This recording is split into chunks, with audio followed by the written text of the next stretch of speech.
17 years, and it's a body part from the Manikis Fontini Toyota Camry that Manikis campaigned back in the day. So when they ripped the track up to redo it, this body part came out, and it's been lying there for around about 16, 17 years, and rusted to pieces, but at least that is some history and some serious souvenir. Well, a little information from the ambassador himself. Sergio Abrams opened up the entries for Klein Karoo. It's 3 weeks away. It's, well, a week ago we heard about it. It's 3 weeks from now before we're going to go there. Sergio, how's the entries looking? The last I saw was 50 up. Good afternoon, Gary. Good afternoon, everyone. After 1 week, the entries are coming really fast. 60 entries from the Klein Karoo. We've got 2 mystery V8 drivers that's still going to be named. And with the races happening now and the season's underway, a lot of drivers are first getting their club race underway before they put their name down. Obviously not wanting to just enter and not show up. So very good indication that the names you see on the list is the names that's going to be at the track. Well, as you said, the guys got races before the time. Everybody at Weskus having a race today. They will then determine thereafter if their car's still in one piece, can they make it. Next week we're up to Bredasdorp, which is going to cover Bredasdorp and the Cape Town drivers, guys who are racing there for club points as well. The week later we're off to the biggest oval track in South African gravel oval racing, Klein Class. 132 entries at the last race meeting. Well, let's hope that as each week goes by, the numbers will climb. As you said, it's my problem to get the cars. It's Dirk van der Westhuizen's problem where he's going to put them. Yeah, exactly. And like we heard, there's going to be a good laser light show there for the people that's going to be there. And also George racing today, so there's a race going on in the George area. Yeah. Those guys will also start entering. And East London, East so London, that yeah. all of the feeder circuits, the main 5 or 6 feeder circuits, everybody having a race meeting from the time that it was said that Klein Karoo is going to be happening up until the point where that meeting actually takes place. So to get 60 plus already, 120 it's coming. 120 is going to be light. We're looking at 150 again. Sergio, you're going to be racing next week, Saturday, out at Bredasdorp? No, not Bredasdorp. We're prepping the car for Klein Classic because the race after that in November is the regionals. So we're chasing some regional aspiration.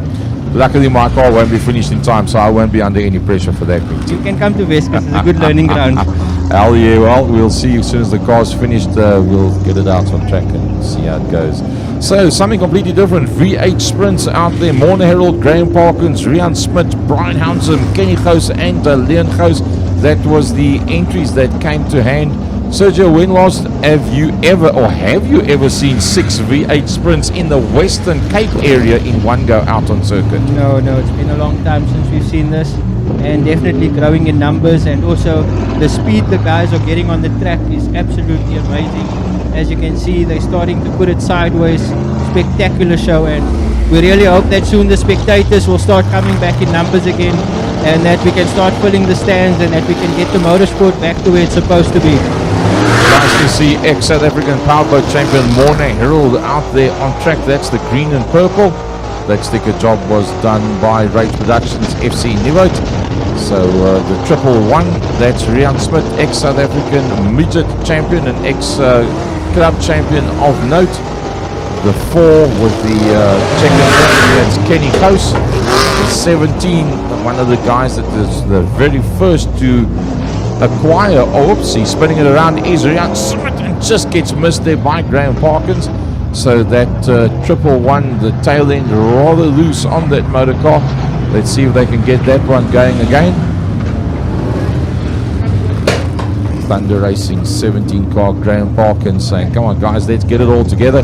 Spoke to Riaan Smit before the race meeting started, said, how many of you guys are here? He says, of the 16 that we've got, there's 6 out here.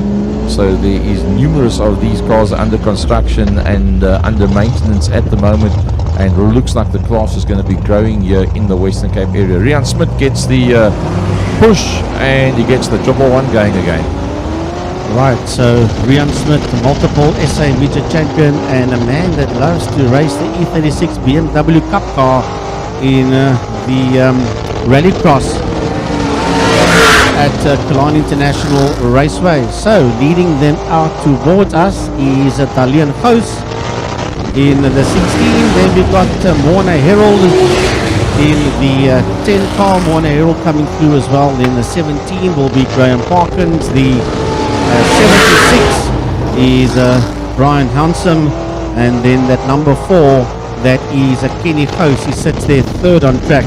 So it's going to be awesome.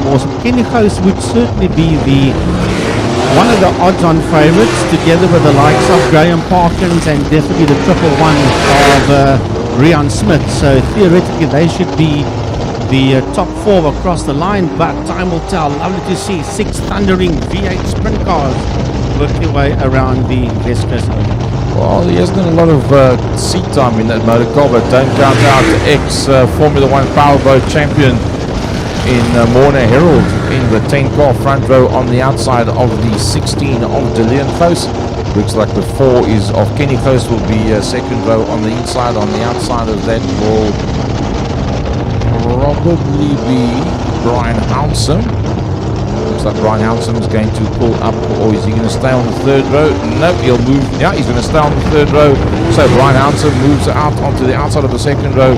So off the tail end of the field will be Thunder Racing Graham Parkins and ex-South African midget champion Riaan Smit. It's going to be a thunderation of note. Wherever you find yourself at home throughout the country, listen to this when the flag goes down and away they go. And it's all about pure, broad, brute, raw V8 power. Into turn number 1 they go. Dalian and Kenny Gous sits first and second as Mornay turns himself almost upside down.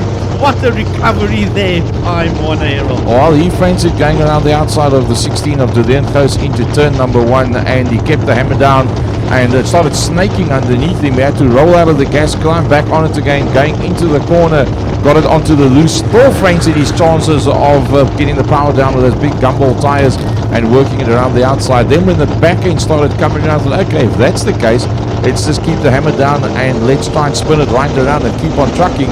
And the back tires decided time to grip. You made us warm, you wanted us to grip, that's what we do. And well, I don't remember seeing a midget like that for a long time, if ever, doing a move like that. And the push car has indicated to the tow truck.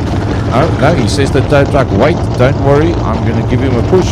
Let's hope that the front suspension has not been damaged, or that V8 motor kind of heavy.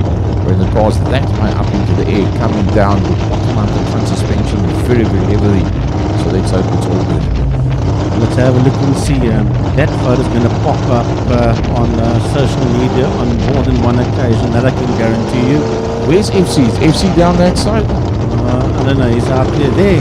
FC's in the pit corner taking photos. I'm sure we've got a lovely shot of that 10 midget of Mornay. A lot of work here. Sticker work went into that motor car. Comes from the great production stables of Mr. FC Nivot. So he also put in tons of effort into the stickers on that motor car. Some of those stickers have been removed, but there are the stickers that you see on that car, to my knowledge, are still stickers that was made there by FC Nivot. Working their way around the Dalian Gous, Kenny Gous, Graham Parkins, Riaan Smit, Brian Hansom, and then catching up on the tail end of the field there. Morna Herald will get the opportunity to restart, but yeah, he's going to have to really go some. The right hand front to me looks like it's lost a bit of camber, but let's hope it's going to work. Right, the flag goes down, and once again we're underway here. Thundering V8 sprint cars, Weskus Oval. Down into turn number 1 they go, and it's Kenny Gous that leads him out there from Dalian Gous in that second position, followed there by Graham Parkins, and right there with him is a 111 of Riaan Smit. Dive bombing Hansom on the outside to move up one more position into P5, into number 10 of Morna Herald as the group head down into turn number 1, but it's going to be a fight here for second, third, fourth and fifth as Kenny Gous leads them down the road. Second place man Riaan Smit trying to secure that second position. from Dalian Coast in that third. She in turn has been hassled there by the 17 of Graham Parkins. Morne Herald surviving a touch with a wall on the exit of turn number 1. The Tigerberg Pools corner pops up on the inside of Graham Parkins. Graham out there in the loose, has to back out of it. Now he's going to pop up on the inside of the 16 of Dalian Coast. Well, I tell you what, Morne Herald is on the move. He's up to third position already. Can he go and fetch Riaan Smit? Well, yeah, he could. That's for sure. He certainly could. Here comes a Parkins. Parkins gets past the 16 of Dalian Coast, and Morne Herald kicking up plumes and plumes of dust and sand on the exit of turn number 1. But it's all about Kenny Coast. That's making his way down the back bay. He's going to pick up the 76. The back marker, that will be Brian Hounsome. He's going to pick up as he works his way back down into turn number 1. He gets a white flag. So one more lap for him and one more lap for the 111 of Riaan Smit. That's there in that second position, followed there by Morne Herald. Now, Morne has not been able to catch up to Riaan Smit. Riaan's put up a very, very good pace. Checkered flag being readied. And the checkered goes out for Kenny Coast. It will be Riaan Smit that struck himself out twice in the warm-ups. Once the tyres got a bit sticky, it was all systems go. Then from the back of the pack and surviving one wheel on the deck, 3 in the air and a touch-up against the wall. Morne Herald back into that third position. Thunder Racing, Graham Parkins coming through behind that. Then Dalian Coast and then Brian Hounsome. So that concludes the... No, it does not conclude the opening heat. We still got that stock rod race that has to be rerun. And I had a chat to the clerk of the course to Full Herald. He says, yep, the stock rods will do their rerun after the V8 sprint cars. So we will see the stock rods come out, and then that will conclude the opening heat. Okay, who's going to put money on the water truck? Who's going to put money on the stock rods? I hope the stock rods come out before the water truck does, to be honest with you. I think the water truck might squeeze its way out of the gate. There's a fair amount of dust on the folks on the far side in the Tigerberg Pools corner. And the Torque Lubricants, Westercore Engineering. I see there's a nice sign writing down that side. Paintsmiths is out there as well. Brits Construction, Wheatfield Motors.